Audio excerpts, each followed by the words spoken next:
I'm excited to be talking to you. My name is Sarita Maybin, professional speaker, former dean of students in the university arena, but have been speaking for 25 years. I cannot believe, full-time, helping people, as my husband likes to say, play nicely at work.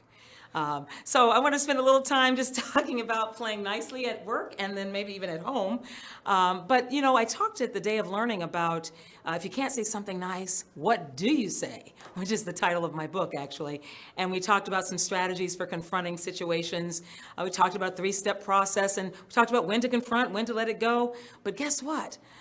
You got all that information, but now suppose you go out to the workplace, either here at Sprint or you go home, and then all of a sudden the script is flipped. And now someone is giving you some negative feedback. You know, the best advice I ever received was when I was in college. One of my mentors gave me this advice that has served me well about how to gracefully receive criticism. And she says, rule number 1, ask for more. Rule number 2, see rule number 1. There is only one rule. And that's probably among the best advice I've received in my adult life that I think, again, works at work and also at home. And so I'm thinking, ask for more. It sounded good. I heard this years ago, filed it away. Fast forward years later, I was a supervisor. I went to some sort of Day of Learning training type program for supervisors. And they said to me, you know, they said to the group, when you go back, have your one-on-one meetings, ask for the input of that person. What do they suggest you do to improve the department? Well, this is when the rubber really met the road. This is when I had a chance to put this ask for more advice into play. So I go back, I'm all excited, I've got these new tools, I'm like, yes! And I have my first one-on-one meeting, and I say to one of my staff members, what do you think we can do to improve the department? He says, and let me just say it in the way that my evil twin heard it.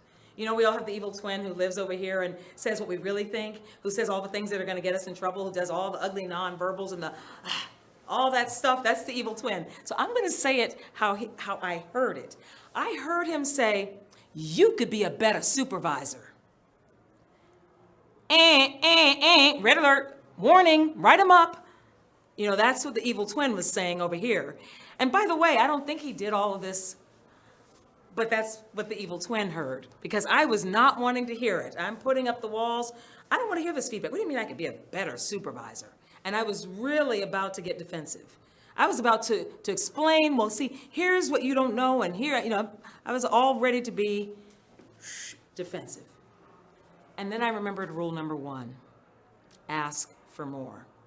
So I said to him, when he says, you can be a better supervisor, I said, well, how do you mean? I could have said, can you tell me more? Can you elaborate? Can you give me some examples? Those are all ways of asking for more. So instead of trying to go into the whole explaining mode, to instead ask for more information. And so when I said, well, you know, how do you mean? He said, well, some of us were talking. You ever notice that nothing good ever follows that statement? Some of us were talking.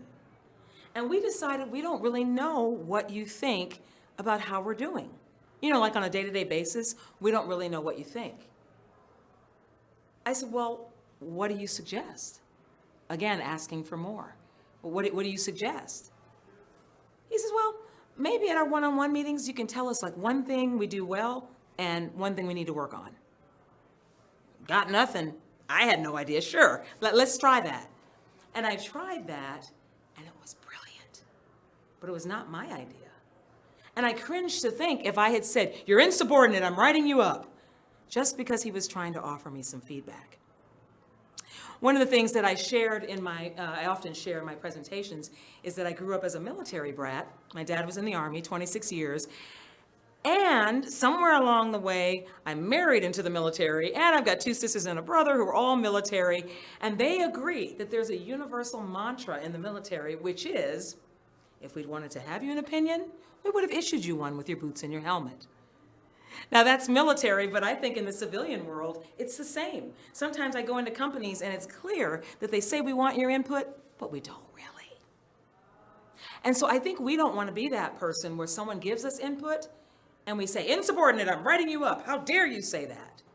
Or more likely, we go into this whole, well, what had happened was trying to do the explaining thing, which is also a defensive posture. And so I think the powerful thing is if we hear other people, if we can say, tell me more, how do you mean, can you elaborate? If we can say, tell me more and get more input, guess what? The good thing about that is we now have a little bit of stock built when we have to come back and give some negative feedback. So the key is people really don't want to know what we know, they want to know that we care.